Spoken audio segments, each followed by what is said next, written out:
जादुई टीवी। तुम्हारे बाबूजी तो कब के गुजर गए। अब उनका जो सामान है वो पड़े पड़े कबाड़ा हो रहा है। बेच ही दो, कुछ पैसे आ जाएंगे। बात तो सही है।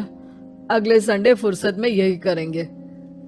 अगले संडे रोहित सारा सामान कबाड़ी को घर बुला के दे देता है।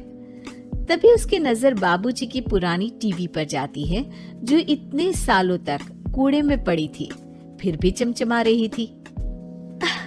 टीवी तो देखो, जैसे एकदम नई हो। हाँ, बाबूजी को टीवी देखना बहुत पसंद था। उनका सपना था कि वो टीवी पे आए। एक बार मौका भी था जब वो अपने गांव के गाने सुनाने किसी चैनल पर जाने वाले थे, पर मैं और मेरा भाई लड़ पड़े और बाबूजी को घर पर ही रुकना पड़ा। चला के देखें क्या? हाँ, क्यों नहीं, देख लेते हैं, शायद ही चले। बाबूजी ने उस लड़ाई के दिन के बाद टीवी देखना ही छोड़ दिया था। टीवी चालू करने के लिए उसमें केबल वायर लगा दिया जाता है। एक न्यूज चैनल चालू हो जाती है। स्वर्ग की सीढ़ी के रास्ते हैं तीन, तीनों के तीन रास्ते हैं संगीन।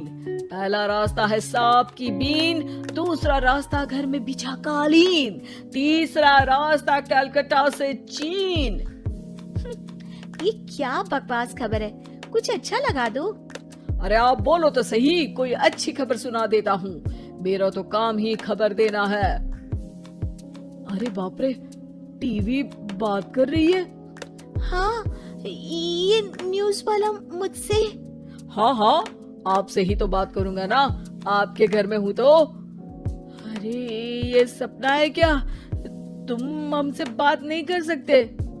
अरे सपना नहीं भाई साहब, ये टीवी जादुई टीवी है। बोलो क्या खबर सुननी है, वरना ब्रेक लेने का टाइम आ जाएगा। सुप्रिया घबरा के टीवी बंद कर देती है। वो क्या था? अरे एक बार और चालू करके देखे, फिर से बात करेगा तो चैनल बदल देंगे। सुप्रिया फिर टीवी चालू कर देती है। अरे ऐसा कोई मुंह पे टीवी बंद करके जाता है क्या? मुझे बुरा लगा आपका नेचर। चाय पानी तो पूछो। सुप्रिया टीवी के बटन से चैनल बदल देती है। अब टीवी पर एक फिल्म चल रही है। अरे ये तो सूर्यवंशम है ना?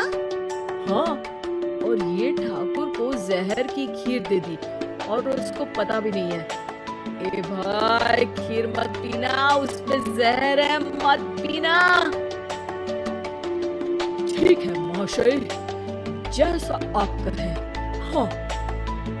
अरे आपकी बात मान ली, पूरी पिक्चर ही अब तो बदल जाएगी। मतलब ये सच में जादुई टीवी है? तभी वहाँ कबाड़ी आ जाता है। भैया, टीवी के 150 रुपए दूंगा, चलेगा? अरे 1.5 करोड़ में भी ना दे तुमको ये टीवी हम। अरे 1.5 करोड़ खरीदने को होते तो तुम्हारे घर में ये पानी चाय नहीं पीता, अंबानी या टाटा के घर बैठा कोल्ड कॉफी पीता। रोहित कबाड़ी का हिसाब करके उसे वहाँ से चलता करता है और अपने भाई शशिकांत को फोन लगा के बुलाता है। शशि थोड़ी ही देर में वहाँ पहुँच जाता है। क्या हो गया भैया? अरे बाबूजी का टीवी याद है?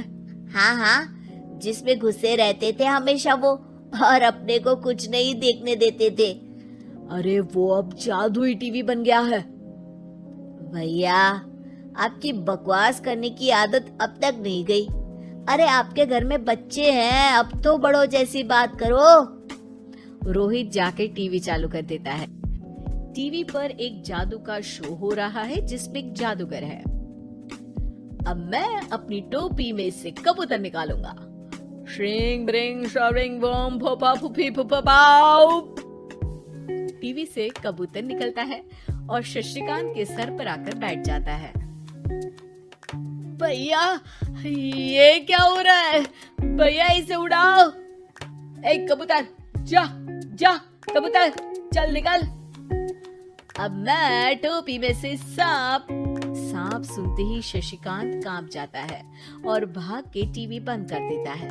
भैया, सॉरी भैया, मैं समझ गया ये सच में जादुई टीवी है, पर एक बार और ट्राई करते हैं। पर भाभी, कोई दूसरा चैनल लगाओ जिसमें डर ना लगे।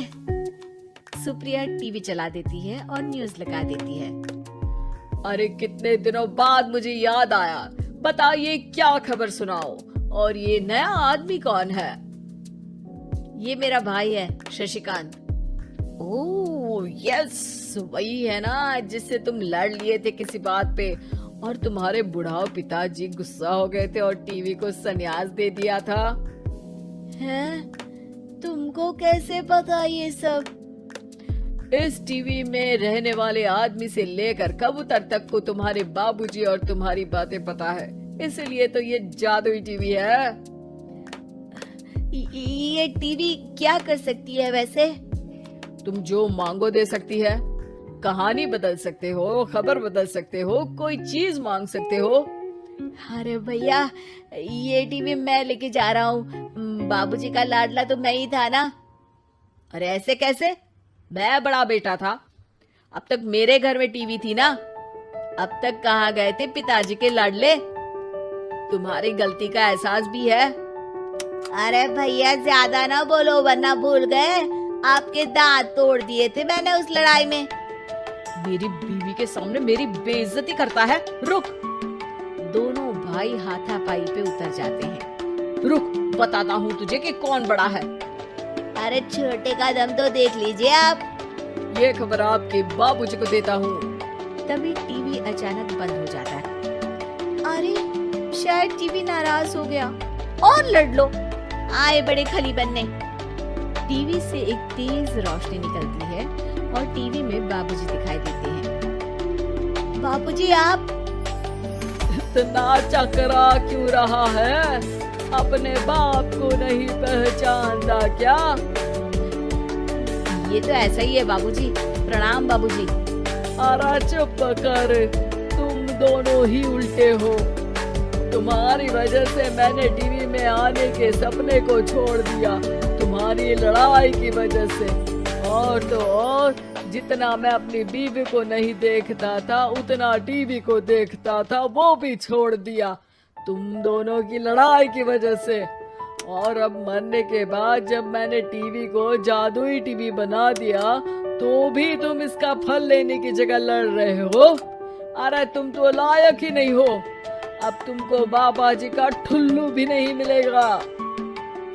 बाबूजी चले जाते हैं। टीवी बंद हो जाता है। रोहित और शशिकांत गिड़गिड़ा के टीवी के सामने हाथ जोड़ के बाबूजी को बुलाते हैं, पर टीवी सिर्फ धुआं निकालता